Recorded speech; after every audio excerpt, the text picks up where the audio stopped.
After my C-section, I could barely walk. He said he'd take care of everything. Instead, he took her, the babysitter.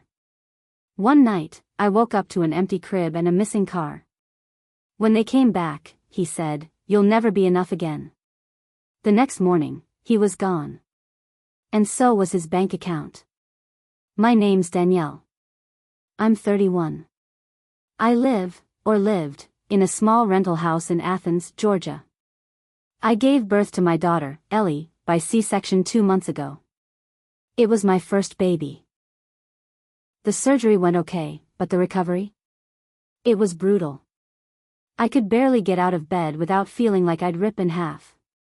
I bled for weeks. My back ached. I could barely stand for more than 5 minutes without getting dizzy. My mom passed away 2 years ago, and I have no siblings. So it was just me and Trent. Trent is, or was, my husband. We were together for 8 years. Married for 5. He's one of those guys who can sell you anything. He talks smooth, smiles easy, and always finds a way to make you feel like you're the one who's wrong. Looking back, I should have seen it. But love makes you blind. Or stupid. Maybe both. Right after the surgery, Trent seemed like he was stepping up. He cooked a few meals, changed a couple of diapers, even stayed up with the baby once or twice.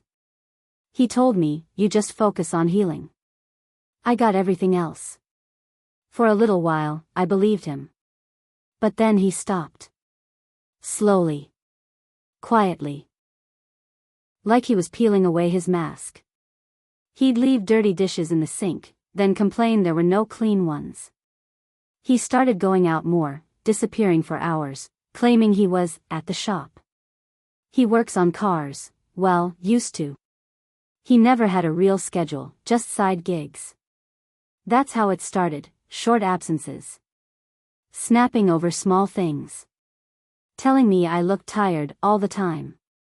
Once he said I smelled like milk and sweat. That one stuck with me. Then came Haley. She was the babysitter he found on Facebook. Said she was a friend's cousin or something. 19, fresh out of high school, blonde, and always wearing tank tops that rode up when she reached for the baby bottle. I didn't pick her. He did. Said it would take pressure off me if we had help a few hours a day. At first, I was grateful. I could shower. Sleep a bit. Heal. But things got weird fast. Trent started spending more time with her than with me or Ellie. I'd walk in the living room and see them laughing at something on his phone. She once called him T, and he didn't correct her. One morning, I saw her sipping coffee from my favorite mug, the one Trent gave me our first Christmas together. That felt like a punch. I told myself I was being paranoid. I was hormonal. Sleep deprived. Jealous maybe. But I kept catching little things. Whispering in the kitchen. Her perfume lingering in the hallway. One night, I woke up and heard them talking outside the house, on the porch. She was giggling. I couldn't make out the words, but it didn't sound like work. The night it all exploded started normal. Ellie had trouble sleeping, so I was up with her around 10 p.m. I gave her a bottle and finally got her down. I remember dozing off around midnight. The last thing I heard was the humming of the baby monitor and Trent's heavy footsteps. Then I woke up in a panic. It was silent. No monitor noise. No baby sounds. I looked at the clock, 2:47 a.m. I got up, my whole body sore. My incision still hurt when I twisted too fast. I checked the nursery. The crib was empty. I froze. I called out for Trent. No answer. I checked the driveway. His car was gone. I called his phone. Straight to voicemail. I was half screaming, half crying. I couldn't call the police, I didn't even know what to say. My husband took our baby and disappeared with the teenage babysitter. Would they take that seriously? I sat on the couch with a blanket wrapped around me, waiting. My chest hurt. My mind went to the worst places. What if they were in a wreck? What if he was trying to take her from me permanently? At 3:13 a.m., the headlights hit the window. I stood up, heart pounding. Trent came in holding Ellie in one arm, Haley trailing behind him like a ghost. Her hair was a mess. She had no shoes on. She looked right at me but didn't say a word. I reached for Ellie without speaking. She was warm. Fine. But her diaper was full, and the snaps on her onesie were mismatched.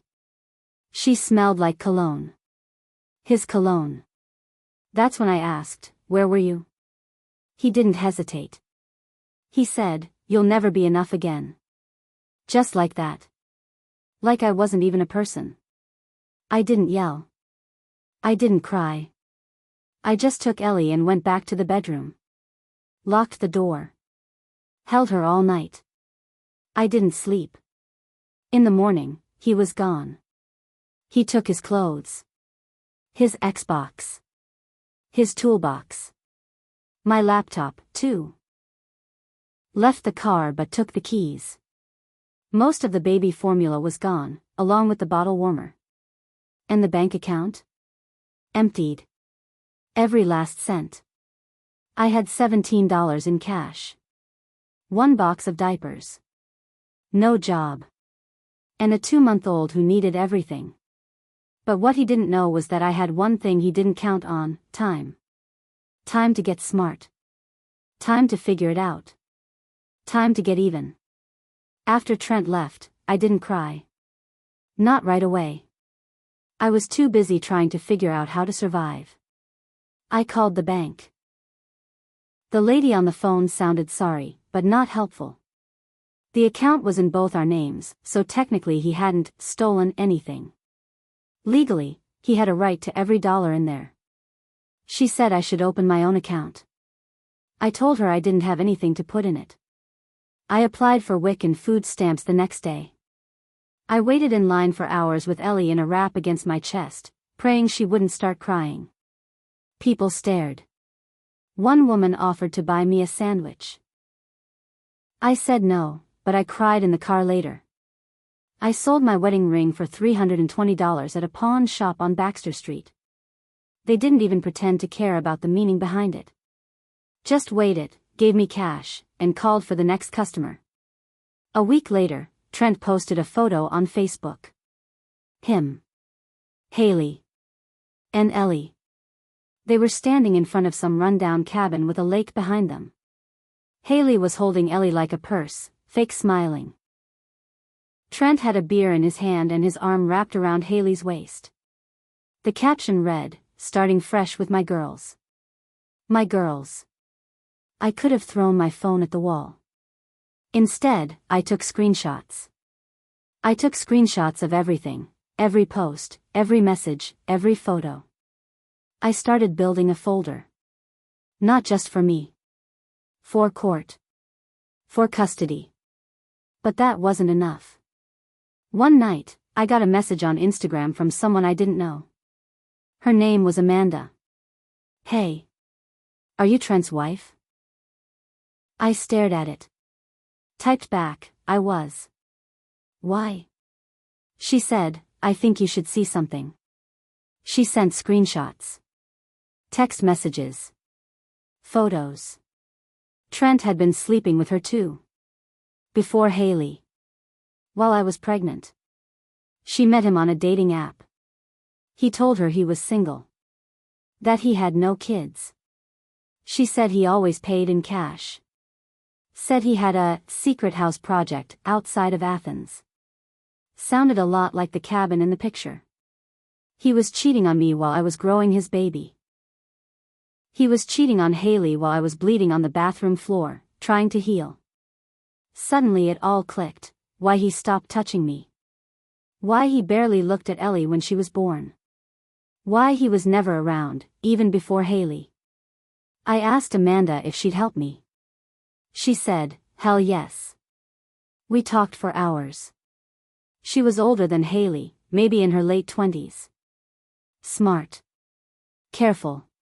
She kept everything: text logs, photos, locations. Even a video of him saying, "You're the only one who gets me." I wanted to scream. Instead, I printed every file. I made a binder. I organized it by date. Then I filed for full custody. The lawyer I found was rough around the edges, but he was cheap and hungry. He said my case was strong. Abandonment, financial abuse, multiple women, instability, it all painted a clear picture. But here's where it got worse. 2 weeks later, I got served. Trent was suing me for joint custody. Said I was mentally unfit and hostile. He claimed I was keeping him from his daughter. He even listed Haley as a character witness. I felt like throwing up. The court date was set for 2 months out. In the meantime, he had temporary visitation rights. 2 weekends a month. Supervised, but still. I had to hand my baby over. To him. And her. The first time, Haley showed up with him. She had a baby bag over her shoulder like she was the mom. She didn't look me in the eye. Trent smirked the whole time. I clenched my fists so hard, I left nail marks in my palms. I watched my baby drive away in a car with 2 people who didn't love her. Who didn't deserve her. I went home and sat in the dark. And then I made a decision. I was going to destroy him. Not just in court. I was going to ruin the fake life he was building. Tear it down. Brick by brick. Because if he wanted war, I wasn't scared anymore. He should have left me with nothing. The next weekend visit didn't go as planned. He was supposed to drop Ellie off at 6 p.m. sharp. At 6:20, no call. No message. I started pacing. By 6:40, I was dialing the sheriff's non-emergency number. At 7:03 p.m., his truck finally pulled in, tires crunching over gravel like it was no big deal. Ellie was crying when Haley handed her over. Her face was red, her diaper bag half open, bottle missing. "I forgot it in the car," Haley muttered. I didn't even answer her. I just took Ellie, held her tight, and went inside. That night, Ellie wouldn't settle. She kept fussing, wouldn't eat. She had a diaper rash so bad her skin was raw. I took pictures. Logged the time. Wrote down every detail in a notebook I kept by my bed.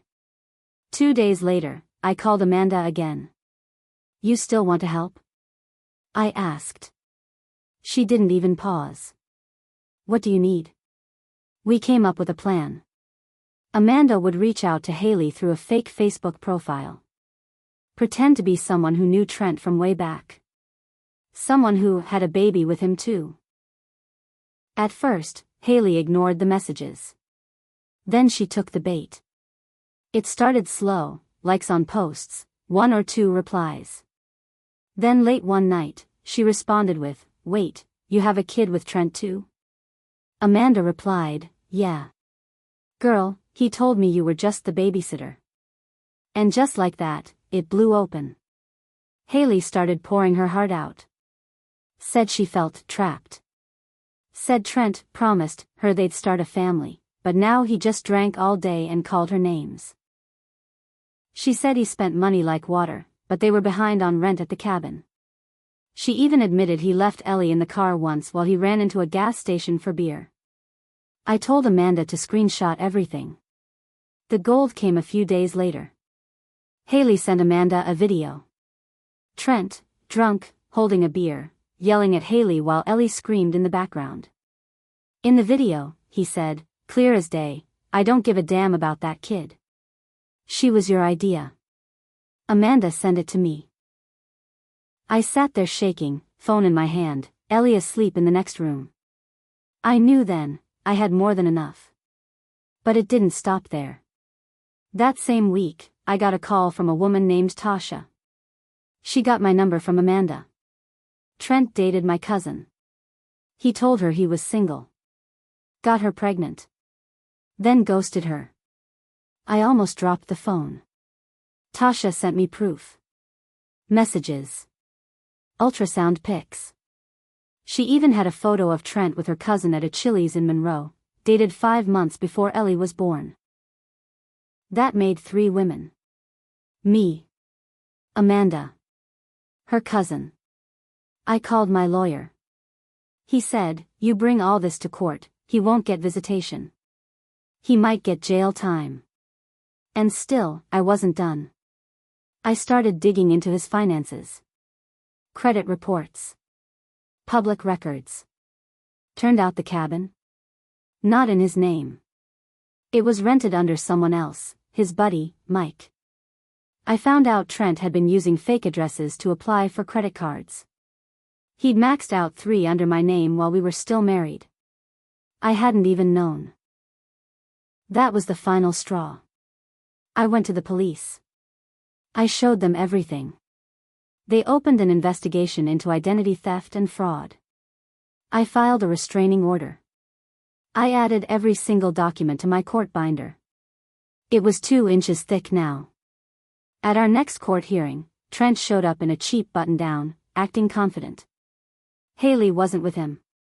She was gone. Quietly disappeared the week before. My lawyer handed the judge everything. The photos. The videos. The texts. The fraud reports. I watched Trent's face drop when the judge read from the report about him leaving Ellie alone in a car. He tried to talk. The judge told him to stop. It wasn't the end yet, but it was close. He was starting to feel it. The world closing in. His lies unraveling. And I was just getting started. 3 weeks after the court hearing, the ruling came in. Full custody. No visitation. Restraining order granted. And a criminal investigation officially opened into the fraud and identity theft. Trent didn't show up to the final hearing. His lawyer said he couldn't be reached. Word was, he skipped town. Left the state. Just vanished. But life doesn't let men like that disappear for long. A month later, I got a call from Amanda. She was laughing.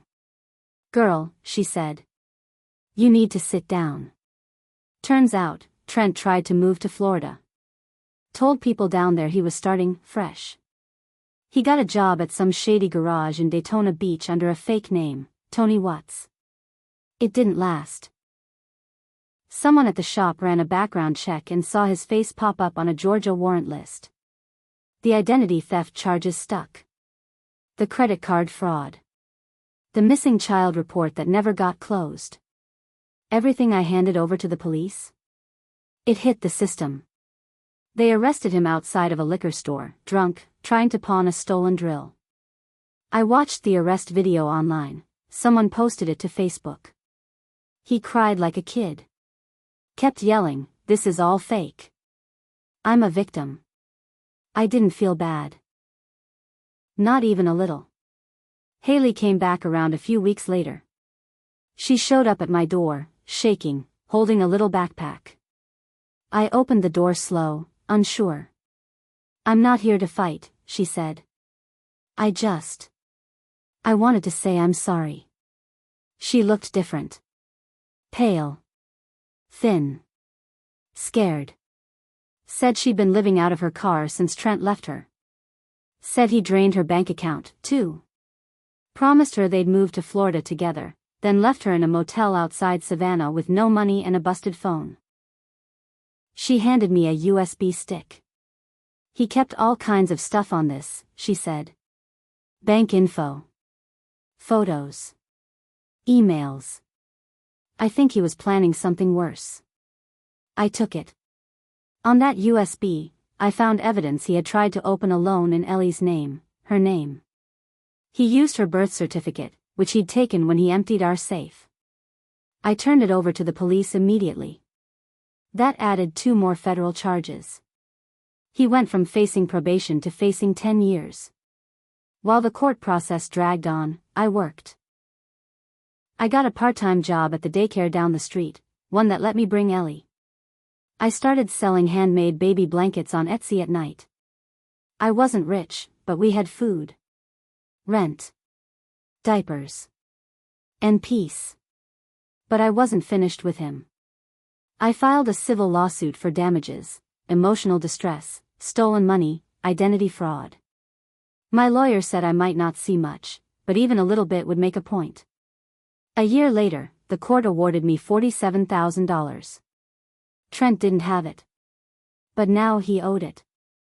His wages, when he got out, would be garnished for years. He couldn't open credit. Couldn't rent a place in his name. Couldn't take out loans. The day I got the ruling in the mail, I sat on the porch with Ellie on my lap and cried. Not because I was sad. Because I won. But here's the real twist. 2 months after Trent got sentenced, I got a message from a woman named Bree. She was 23. And pregnant. By Trent. She'd met him after Haley. Before Florida. Before the warrant hit. He told her he was getting divorced, that he had nothing left in Georgia. She found me online while looking into his record. Found the court documents I'd made public. Read everything. I didn't know, she said. I'm keeping the baby, but I wanted to say thank you. For fighting him. For warning people. And that's when it really hit me. All that pain. All those nights crying, bleeding, alone. It wasn't just for me. It was for Ellie. For Amanda. For Bree. For every woman that man used and tossed away like trash. He's in prison now. 4 years minimum. Might be longer if they reopen the case about Ellie's identity theft. He writes letters. I don't open them. Sometimes I drive past the old rental house in Athens. The one with the broken porch light and the stained ceiling fan. I think about that night I stood in the dark, holding Ellie, thinking I'd lost everything. And I smile. Because now, we have everything we need. And him? He'll never be enough for anyone again.